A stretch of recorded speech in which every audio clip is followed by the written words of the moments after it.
Le centre de ski Le Mont-Bellu de la Baie a déjà ouvert ses portes la semaine dernière et on en parle avec les responsables de la station. En fait, M. Frédéric Perron, qui est directeur général du Mont-Bellu. Également, M. Régent Fortin, qui est président du conseil d'administration. Messieurs, ça va bien? Très bien. Ça va très bien. On a déjà ouvert, hein, on devrait être content. Ma première question va être simple, parce qu'on est en avance sur les autres années. On a ouvert quoi?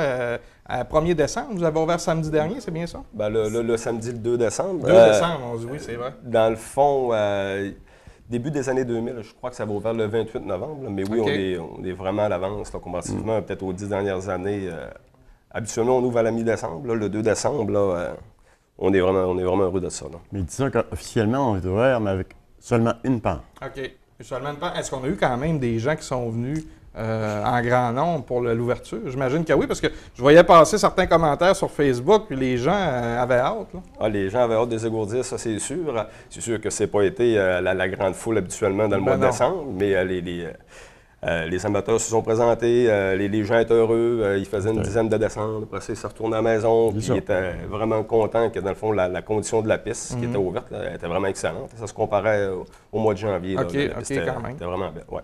Est-ce qu'il y a des nouveautés, messieurs, cette année au centre de ski Mont-Bellu? Parce qu'on voit que le centre de ski est en pleine croissance, à mon avis. Qu'est-ce qu'il y a de nouveau en 2017-2018 pour le Mont-Bellu? Qu'est-ce qu'il y a de nouveau? C'est sûr que, on a acheté, on parlait de nouveau, on pourrait parler de nouveau au point de vue de l'équipement. L'équipement, de ce que vous avez acheté, des nouvelles choses. Dans le jargon du ski, ils appellent ça des perches. OK. Ça ne remplace pas un canon. OK. Mais c'est surprenant comment c'est efficace. Ça pour but que ça va peut-être bien nous aider à ouvrir plus tôt à toutes les années.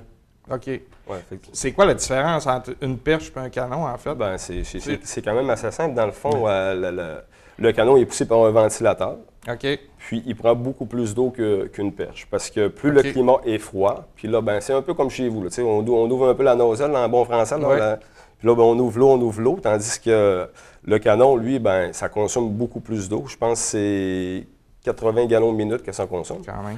Puis, tandis que la perche, elle, n'a pas de ventilateur. Fait qu'elle est vraiment propulsée par le vent ambiant. Puis, dans le fond, en bas de moins 8 degrés Celsius, on a constaté que ça fait plus de neige qu'un canon artificiel. Mais, à l'inverse, quand on pointe moins 12 et plus, là, le canon artificiel peut faire jusqu'à 850 mètres cubes de neige en 24 heures. Fait que c'est énorme. La perche n'est pas capable de se rendre là. Autrement dit, le début de saison, les températures sont plus basses. On peut dire moins 8, moins 7, moins 6, moins 5. Fait que là, les perches nous aident beaucoup, dans le fond, à optimiser notre système d'enneigement artificiel. Est-ce que ça va permettre d'ouvrir plus longtemps ou ça n'a pas d'impact à ce niveau-là? Non, effectivement, ça n'a pas vraiment d'impact. Le but, c'est une course contre la montre quand on ouvre une station de ski. Là. Écoute, on veut être les premiers ouverts, c'est partout pareil. Puis plus vite on est ouvert, écoute, on ne se cache pas, ça va mieux à billetterie, ça va mieux à la station, puis on est heureux. Pour un organisme à but non lucratif, c'est sûr que c'est des revenus de plus qu'on a budgétés. Est-ce qu'il y a d'autres nouveautés ou on parle seulement d'équipement? Y a-t-il des...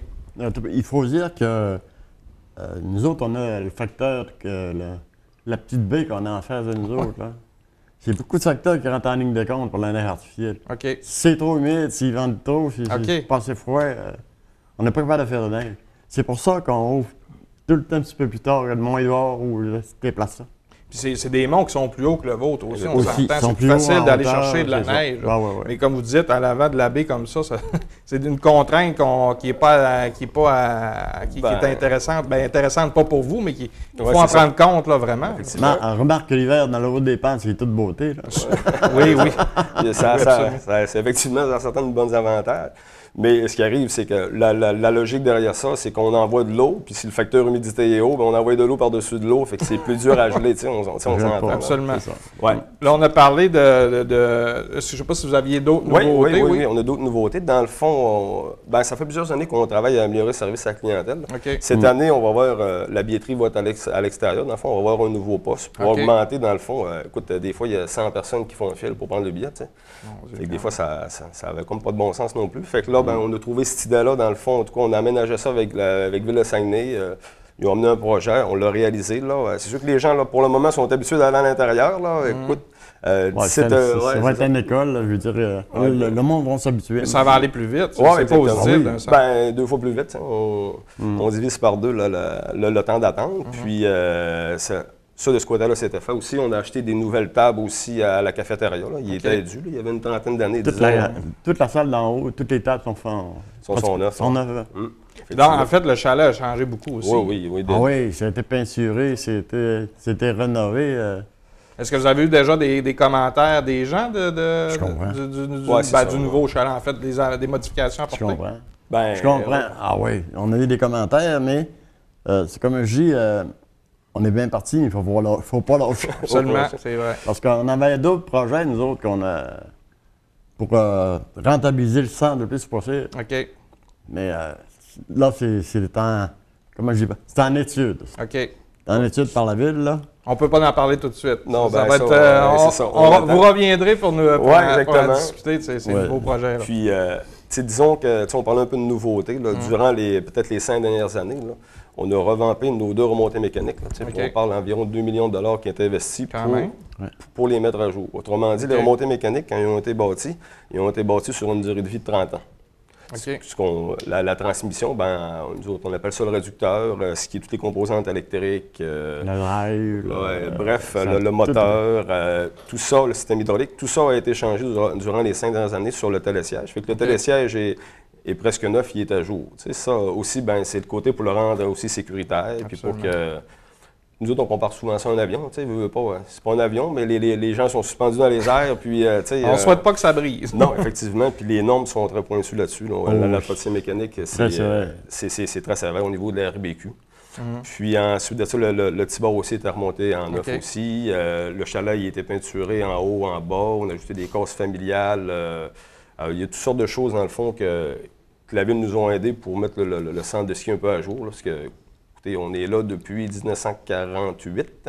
On va fêter notre 70e anniversaire l'an prochain. Cette année, au mois d'avril. Au mois d'avril, on va fêter notre 70e anniversaire. Là. Fait que on avait besoin un peu de revampement. Là. Puis la ville a coopéré là-dessus, puis on est bien heureux. Puis ça donne des beaux résultats. Là. Il y a entre 25 et 35 000 personnes qui passent à la station Mont-Bellu. Quand même. Par année? Par année, oui. Puis parlons-en. Moi j'ai comme une impression de voir ce qui se passe, que le ski est comme en croissance un petit peu plus depuis les dernières années. Le ski, c'est cyclique. Hein. Oui. À un moment donné, c'est comme à un moment donné, la planche à neige est venue populaire cette année. Oui. Puis là, les flots, on dirait qu'ils se rajettent des skis. Ah, OK. Fait qu'on revient aux vieilles habitudes, mais que c'est... D'après les marchands de ski, des affaires de même, là, le ski est en haut, c'est officiel. On le voit, nous autres, juste par la vente de cartes de membres qu'on a en pré-vente qu'on a faite. Là. Puis juste à l'achalandeur, c'est sûr que sans progression. Bien, parlons-en. Vous n'avez parlé, là, que la vente de pré-abonnement était excellente. Est-ce que c'est une des bonnes années, selon vous, de vente d'abonnement? Oui, pour venir à la date, là, ça, on ne se le cachera pas. Là. On a déjà 600 membres déjà à la station, là, ce qui est quand même très, très intéressant. Là. Je ne peux pas comparer avec les autres stations parce que je n'ai pas les chiffres, là, mais pour nous, 600 membres. Puis moi, je voudrais juste un peu renchérir un peu ces paroles de M. Fortin. C'est que moi, ce que je pense, en tout cas, quand j'étais plus jeune, moi, je suis né en 1983, fait que j'étais utilisateur pas mal du centre de ski dans les années 90. Ouais. Puis on était une bonne gang, autrement dit. Puis les gens, comme à mon âge, ils arrêtaient de skier vers 16-17 ans, puis ils passaient à autre chose. Puis maintenant, ils reviennent, on les revoit plus tard, mais avec leur famille. Okay. Parce que c'est un fichu de beau sport familial. Là. Les gens passent vraiment une belle journée. Puis là, je vois beaucoup de mes amis à l'époque avec qui qu'on faisait de la planche ou du ski, puis c'est quand même un peu drôle c'est quand même un peu drôle de les voir avec leurs enfants. T'sais, on se compare un peu. Ah, je n'ai rendu avec 2 puis 3. Puis ces gens-là, vu que la carte familiale est vraiment pas dispendieuse, on parle d'environ de 550 $ pour 2 adultes, 2 enfants. Quand même, ce qui est quand même pas cher. Fait que si ces gens-là reviennent, puis là, les petits sont heureux, puis ils apprennent sur une maudite belle station pour les jeunes pour apprendre, tu sais. Puis on dirait que les jeunes commencent de plus en plus tôt. Oui. Puis ils prennent la carte, c'est avantageux parce que des fois, une journée de ski peut coûter pas loin de 100 $ juste pour 2 adultes, 2 enfants. Oui, c'est ça. Donc, c'est avantageux pour vous. Messieurs, les événements qui s'en viennent au Mont-Bellu pour cette année, on a un nouveau parc, nouveau, ça fait 2 ans, je pense. Oui, c'est ça, qu'on a un magnifique parc à neige. Nous autres... le Mont-Bellu, si je peux dire, a été bâti sur un seau. À l'époque, en 1948, c'est un saut en longueur. Puis le Mont-Bellu a toujours été un peu de l'avant dans ces types de projets-là, depuis sa naissance. Puis là, on peut se vanter d'avoir un très, très, très beau parc à neige. La revue Wiz Magazine que je connaissais pas. Je pense que c'est une revue de Québec. OK. Qu'eux autres avaient fait tous les centres de ski au Québec, puis qui nous avaient nommé le 3e plus beau parc à neige au Québec quand même. Là. Oui. C'est intéressant, puis surtout que nous autres, ben, on en fait une fierté. On travaille assez fort justement pour ça. Il faut dire que nous autres, on a notre concepteur du parc à neige, là, Nicolas qui s'appelle, Nicolas Tremblay. C'est un expert là-dedans, ça n'a pas de bon sens.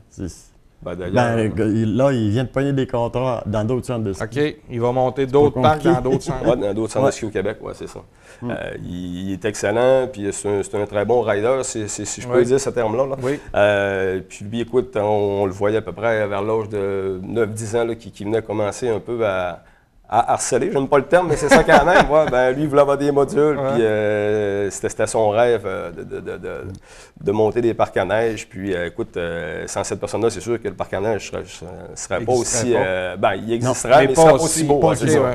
Parce que lui, il fait tout ça sur ordinateur en plus. Il monte tout ça. OK. Oui, j'ai vu un petit peu sur la page Facebook, on voit un peu la façon dont c'est conçu. Est-ce qu'on a des bons commentaires des gens? Oui, c'est sûr. Bien, ça, c'est sûr. Puis, juste cette petite vidéo-là a été vue 50 000 fois. Quand même, Caroline. Fait que ça fait le tour du Québec. Là. Il y a des commentaires de des gens de Montréal, de Gatineau, de Laval. Il y a des commentaires de gens de partout au Québec qui viennent justement rider, encore ce fameux terme-là, le parc à neige. Là. Puis, c'est sûr qu'on a fait une grosse fierté. Là, ça va sûrement amener des gens d'extérieur aussi, venir voir ça. C'est certain, parce que c'est sans être unique, c'est pas loin de l'être. Du monde de l'extérieur, d'ailleurs, on en a durant l'hiver. Je peux parler de Saint-Hyacinthe, de Montréal, de Québec. Ben oui. On a même un membre de Montréal. On a même un membre de Montréal qui descend toutes les fins de semaine et fait du ski. Oui. Un vrai maniaque. Un vrai maniaque. C'est tellement beau, le Mont-Bellu, aussi. Quand on est en haut, là, on voit tout le fjord. C'est quelque chose. En terminant, messieurs, parce qu'on a presque plus de temps, on s'est dit hors d'onde, je vous l'ai posé hors d'onde, mais je vous la repose, on prévoit ouvrir à 100% à quand? Ou la norme, c'est quand habituellement? L'idéal, c'est avant le temps des fêtes, parce que pour moi, ranger les horaires, c'est difficile.